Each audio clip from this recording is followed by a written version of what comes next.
Good morning students. आज हम बात करेंगे class 9th English medium subject science, chapter number अपना 13 चल रहा है, why do you fall ill, और पार्ट नंबर 11 है। और आज अपन बात करेंगे principles of treatments, principles of prevention.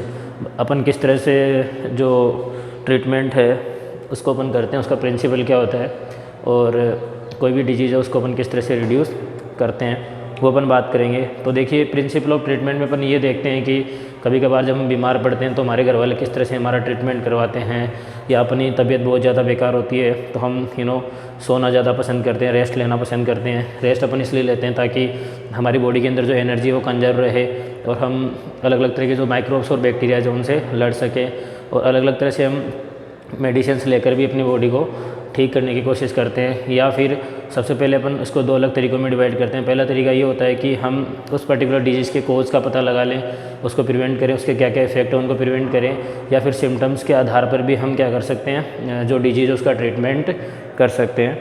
What are the steps taken by your family when you will fall sick. जब आप बीमार हो जाते हो तो तुम्हारे परिवार वाले क्या क्या स्टेप्स लेते हैं।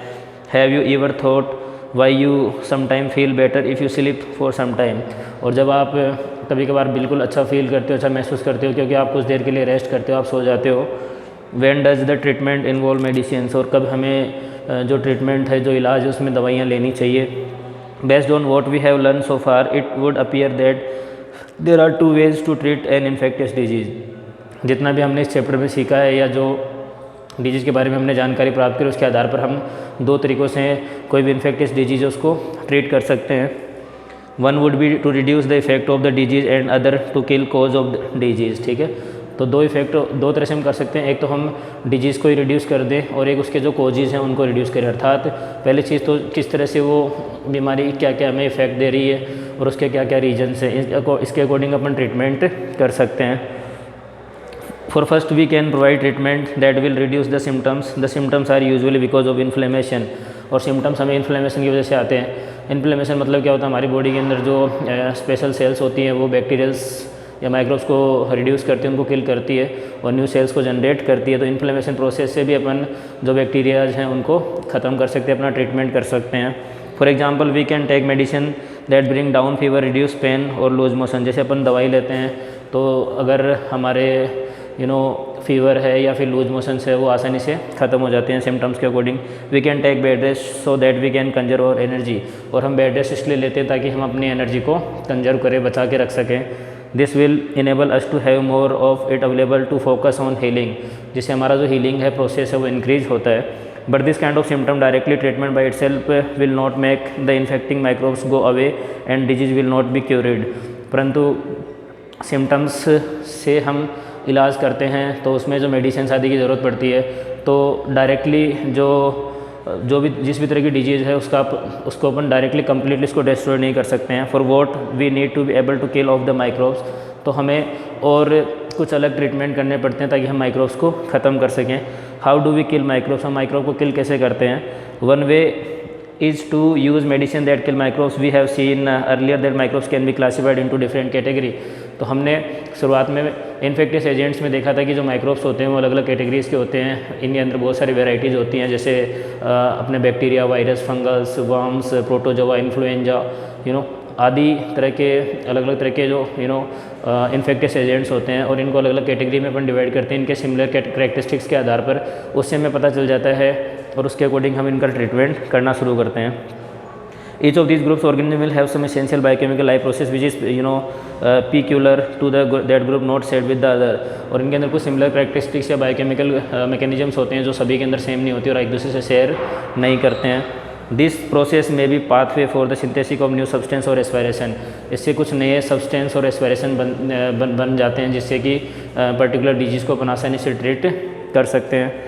These pathway will not be used as either. For example, our cells may make a few new substance by which mechanism different from that used by bacteria. तो हमारी जो बॉडी है उसमें जो सेल्स हैं वो कुछ नए मैकेनिज्म बनाती है ताकि जो बैक्टीरिया के बायोकेमिकल पाथवेज हैं उनको डिस्ट्रॉय कर सकें। उनको डिस्ट्रॉय कर सकें। We have to find a drug that blocks the bacterial synthesis pathway without affecting our own.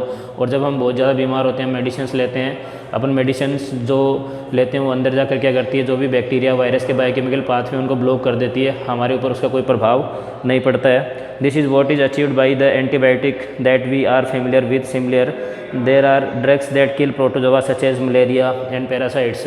और इसके अलावा भी अपने एंटीबायोटिक्स ड्रग्स आदि लेते हैं उससे, जैसे मलेरिया और पैरासाइट्स आदि के जो एंटीबायोटिक्स आदि के जो वायरसेस हैं वो भी ख़त्म हो जाते हैं। तो इस तरह से जब भी हम प्रिंसिपल ऑफ ट्रीटमेंट की बात करते हैं, इसमें अपन ये देखते हैं कि हम जो बीमारी उसको किस तरह से ट्रीट करें। दो तरीके हमारे पास हैं, एक तो अपन उसके क्या क्या इफेक्ट है उसके आधार पर ट्रीटमेंट करें, एक उसके कोजेज़ के आधार पर ट्रीटमेंट करें, ठीक है। तो इफेक्ट और कोजेज़ के आधार पर अपन ट्रीटमेंट कर सकते हैं, अपनी बॉडी को रेस्ट देते हैं और अलग अलग तरह के जो माइक्रोब्स, बैक्टीरिया, प्रोटोजोआ वायरस हैं, इनके कैटेगरी को समझते हैं, इनके बायोकेमिकल पाथवे को नष्ट करते हैं और हमारी बॉडी के अंदर जो न्यू सेल्स होती है वो न्यू मैकेनिज्म्स क्रिएट करती है ताकि इनके सिंथेटिक पाथवे को ब्लॉक करे, जिससे हमारी बॉडी पे कोई इफेक्ट नहीं पड़े। जैसे एंटीबायोटिक और ड्रग्स अपन लेते हैं, जैसे मलेरिया व पैरासाइट्स आदि की बीमारियाँ ख़त्म हो जाती हैं, आदि की बीमारियाँ ख़त्म हो जाती है। One reason why making antiviral medicine is harder than antibacterial medicine. और एंटीवायरल जो मेडिसिन है वो बनाना बहुत ज़्यादा टफ होता है as compare to antibacterial mechanism, क्योंकि इनके कैरेक्टरिस्टिक्स अलग अलग होती है, इनके बायोकेमिकल जो पाथवे होते हैं वो टफ होते हैं, इनके मैकेनिज्म थोड़ी हार्ड होती है। इसलिए एंटीवायरल जो मेडिसिन है वो बहुत ज़्यादा लंबे समय में बनती है as compare to bacterial medicine. Is that virus have a few biochemical mechanism of their own, क्योंकि वायरस के अपने खुद के कुछ बायोकेमिकल प्रोसेस होते हैं, बायोकेमिकल मैकेनिज्म्स होते हैं। They enter our cells and use of machineries for their life process, और वो अपनी सेल्स के अंदर मिक्स होकर अपनी प्रोसेस, अपनी लाइफ प्रोसेस को इंक्रीज़ करते हैं, स्प्रेड करते हैं।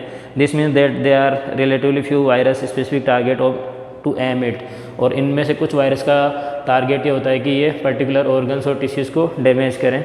Despite this limitation there are no effective antiviral drug, for example the drug that keep HIV infection under control।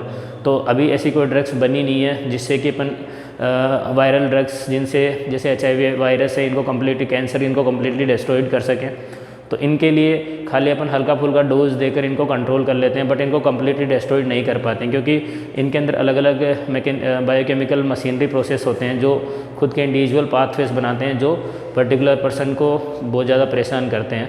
तो इस तरह से हम आसानी से किसी भी डिजीज़ को ट्रीटमेंट कर सकते हैं, उसके अपन इन स्टेप्स को काम में लेकर ट्रीटमेंट कर सकते हैं। अब आगे अपन बात करेंगे इसी चैप्टर में प्रिंसिपल्स ऑफ प्रिवेंशन, किस तरह से अपन प्रिवेंट करते हैं किसी डिजीज़ को, उसके क्या क्या प्रिंसिपल्स होते हैं। तो देखो, किसी भी डिजीज़ को प्रिवेंट करने के लिए हमारे पास 3 तरीके होते हैं। नंबर 1, कोई पर्टिकुलर पर्सन है जिसके डिजीज़ है, उसके जितने भी फंक्शंस है, बॉडी फंक्शंस है वो डैमेज हो जाते हैं, उनको रिकवर नहीं कर सकते, या फिर किसी को डिजीज़ है वो लंबे समय तक सफ़र करता है, या फिर थर्ड पर्सन जो इन्फेक्शन के कॉन्टेक्ट में आता है उसको अपन आइसोलेट करते हैं, उसको यहाँ वहाँ जाने नहीं देते हैं, उसको रोक लेते हैं, या फिर जिस जगह से इन्फेक्शन उसके अंदर फैला उसका अपन पता लगाते हैं। इससे भी हम क्या कर सकते हैं कि जो डिजीज़ है उसको अपन प्रिवेंट कर सकते हैं, उसको अपन रोक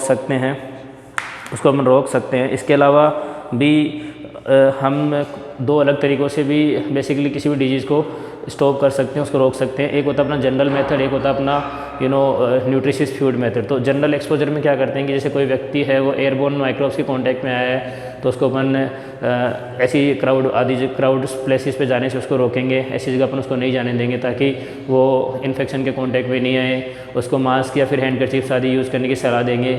इसी तरह से अगर कोई वाटर एंटी माइक्रोब्स के कांटेक्ट में आया तो उसको अपन हमेशा सलाह देंगे कि आपको साफ़ सुथरा पानी पीना है, अपने आसपास के एनवायरनमेंट को क्लीन करना है और जो हाइजीनिक कंडीशंस हैं उनको प्रिपेयर करना है ताकि ऐसे वायरस बिल्कुल भी नहीं फैले। इस तरह से अपन क्या कर सकते हैं, उसका इलाज कर सकते हैं।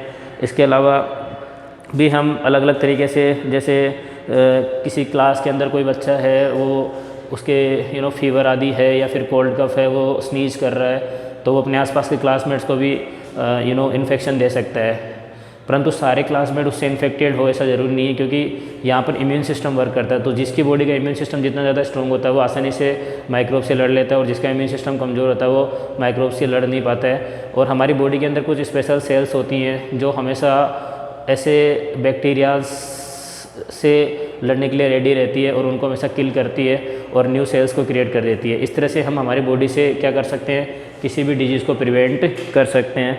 इसके अलावा जो सेकंड तरीका है वो इम्यून सिस्टम पे डिपेंड कर गया। फर्स्ट इम्यून सिस्टम पे डिपेंड कर गया। इम्यून सिस्टम जिसका स्ट्रॉन्ग है वो आसानी से बचा हुआ रहेगा, या फिर जिसकी बॉडी में मिनिमम नंबर ऑफ माइक्रोब्स है वो बीमार नहीं पड़ेगा, और जिसकी बॉडी में मैक्सिमम नंबर ऑफ माइक्रोब्स है वो जल्दी बीमार पड़ जाएगा। और सेकंड जो मेथड है वो फूड मेथड है, जिसमें बेसिकली जो भी पर्टिकुलर पर्सन है उसको डिजीज़ है, उसको किस तरह का खाना मिलता है, क्या उसको न्यूरोसमेंट न्यूट्रिशंस और जो भी हेल्दी फूड प्राप्त होता है, क्या उसकी जो डाइट है वो बिल्कुल बैलेंस डाइट है, उसमें सभी तरह की चीज़ों का मिक्सचर है, विटामिन, फैट, प्रोटीन, कार्बोहाइड्रेट आदि उसको प्रॉपर अमाउंट में मिल रहे हैं।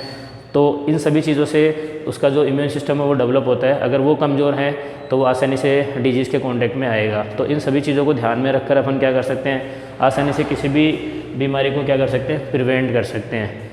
तो जनरल एक्सपोजर में हमने वाटर, एयर आदि की बात करी, इम्यून सिस्टम की बात करी। वहीं जो फूड एक्सपोजर था उसमें अपने को हेल्थी डाइट के बारे में ध्यान रखना है, तब जाकर हम आसानी से बीमारियों को दूर भगा सकते हैं, उनको प्रिवेंट कर सकते हैं। ये इनका प्रिंसिपल था, principles of prevention of disease and principles of treatment. तो बेटा ये थी आज की क्लास, अपने class 9th English medium subject science, chapter number 13 why do we fall ill, part number 11। Topic आज के अपन ने लिए हैं principles of treatment and principles of prevention. Okay, thank you.